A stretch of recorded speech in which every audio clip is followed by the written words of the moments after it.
circumcision. I know that is the biggest barrier, in we getting converts. The man says, man, I agree with you, everything is fine, I said, look, man, you mustn't eat the pig. He said, but what's wrong, man? I said, well, I'll reason with you. He said, well, I can see your point.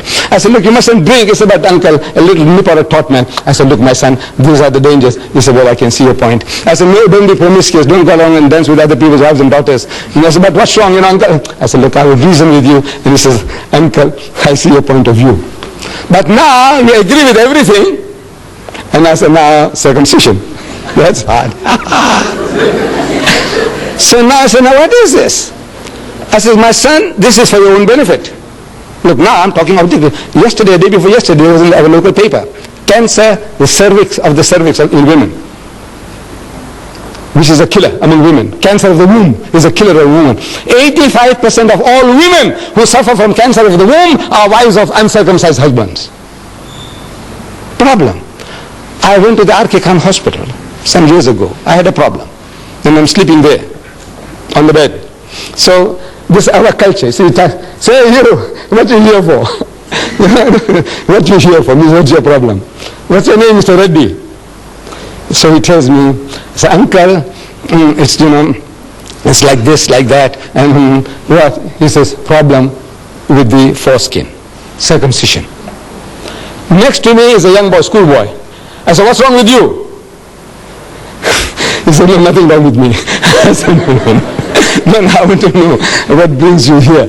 Why are you here? So he says, you see, uncle, difficult. So he's telling me, actually he's got constriction, he must be circumcised. He's also Reddy. Look, no insults upon the Reddy. There are Reddys here, so many. It's just coincidental that the guy next to the wall was a Reddy, grown-up man. This guy was a Reddy. Across the aisle, Hindustani gentleman, about 50 years and more. So I go up to him. I said, Bhaiya, what brings you here? Why are you here?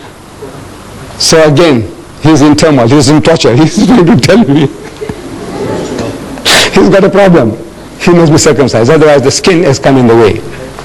I said, I'm telling the nurses. Look, you see, as you see me, I enjoy talking. So I say, your husband, is he circumcised? He said, no. Your husband, is he circumcised? He says, no. I say, hey, you got a problem. I said, tell them all to be circumcised. Not for religious reasons. I said, as much as we are vaccinated, for what? Our government tells us, according to health regulations, that if you're vaccinated, there's less likelihood of you getting smallpox and this and that. Diphtheria, anti-diphtheria, this thing, all that, they're doing it to you for what? To save you. They give us vaccination, inoculation against smallpox, typhoid and all that before you go overseas. What for? They hate you? No. But for your benefit. So now this circumcision, I said, if I came into power in this country, I will pass a law, circumcise every male child in the country, Indian, African, colored, white. Nothing to do with religion. I say for health reasons. I say 85% of my children, my daughters, who are married to uncircumcised husbands, they are suffering from cancer of the womb, a killer disease among women. I say just to save that, there are so many other philosophical aspects. You come and see me and I will give you further details which I can't share with you here. But I said now, just that alone, 85% of the women who suffer from cancer of the womb are wives of uncircumcised husbands. I say circumcise everybody. It's that operation. You know how easy it is. You see, previously under primitive condition, the septic, this thing, you lasted for a long time and you suffered. Man, I had a young man circumcised on a Sunday morning, and Monday morning on a bicycle he went to work. It is as difficult as that. Sunday he gets operated on, and Monday morning he's riding a bicycle, he's making deliveries. Yes, my children. Anything else? Yes, my son. This is a chat Christian most because Christian, the background of statements are come from Christian background. But wouldn't you state, looking at the Bible, that the reason why Christians are attacked is because of the conflict between God and Satan and the ultimate prophecy of the ultimate defeat of Satan by God, which is shown in the Bible? I didn't hear the detail of your question, but I think it's again about God and Satan.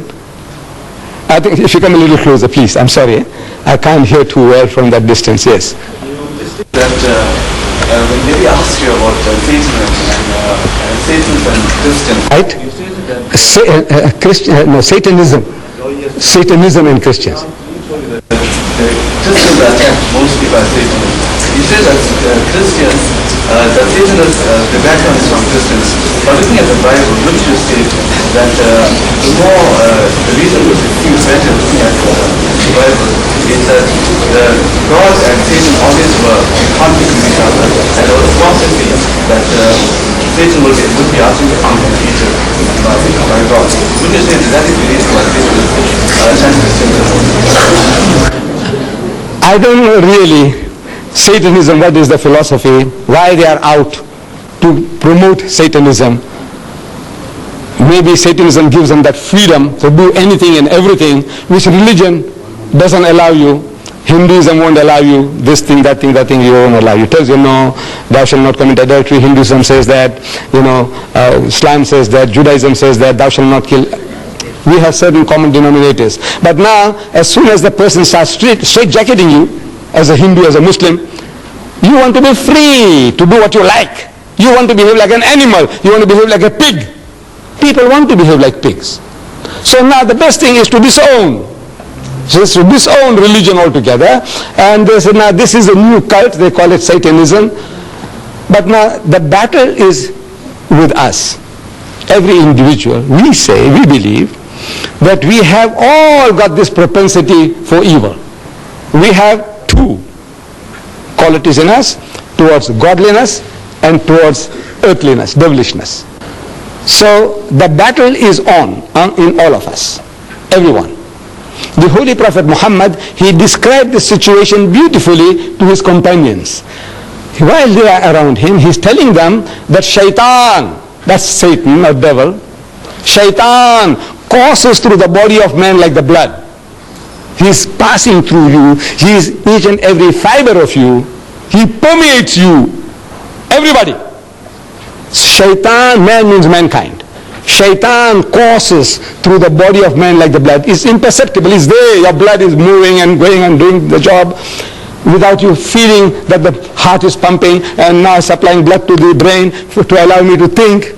Without that I can't think. But all this is all automatic. Similarly, this evil propensity also in man is permeating him like the blood.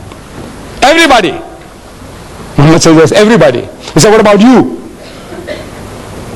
See, they had the right to ask questions. You too. He says, me too. But mine is under control. Only difference is that the temptations are there, everybody, unless there's something wrong with you. You remember I described before? Something wrong with you. You are impotent or you are lunatic. Those are different matters. But otherwise, everyone, we have these propensities and the battle is on. And we are to overcome those evil propensities. You say, the devil, the devil. You go and steal and you blame the devil. You go and rape and murder and you blame the devil. I want to know whether the devil came to you with horns, with a tail, with a barbed hook, with a ready complexion, and he told you to go and rape that woman. Did he? No. What is this devil you're talking about? It's you yourself. You are that devil. You are that Satan. But now very easy to pass the buck, blame some other guy. He told me to do this. And who told you? Did you see him? Did he whisper in your ears? What did he say? Did he speak to you in English or Zulu? That's Satan you're talking about. What did he tell you? In Tamil? What did he tell you? So this is like a good thing passing.